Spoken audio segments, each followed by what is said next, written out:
Now, the battle for our shopping dollar is about to step up a notch with bread, the latest target. And at $1 a loaf, it'll be hard to miss.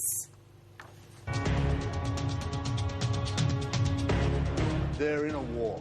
Our job is to try and help them make the household budget go further. It's a great deal for consumers.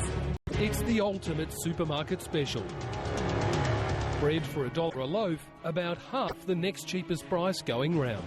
Well, we're certainly focusing on the things that customers buy most when we're cutting prices. John Church says Coles' cut price milk introduced last week is going gangbusters. The word is that next on the list is bread, that Coles wants a much bigger slice of Australia's $2.5 billion a year market.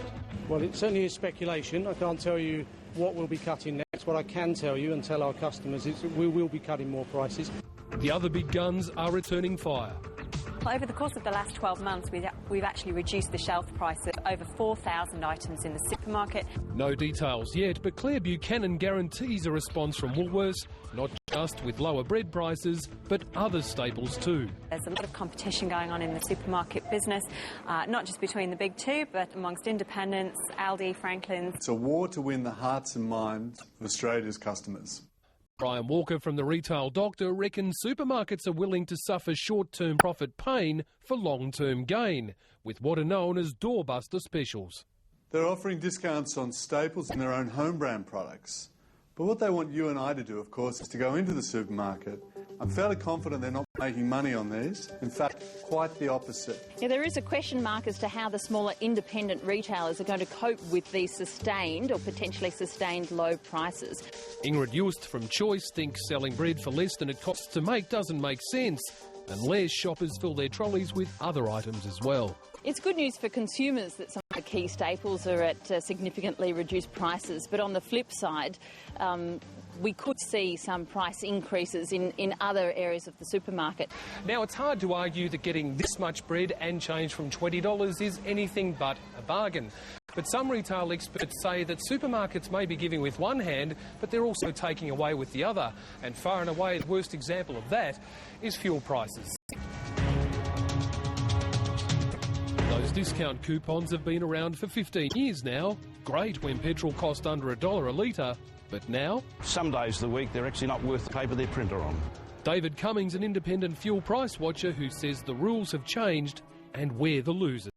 Well, when they were first introduced, the weekly cycle was roughly 10 cents per litre. It went up 10 cents and it went down about 7.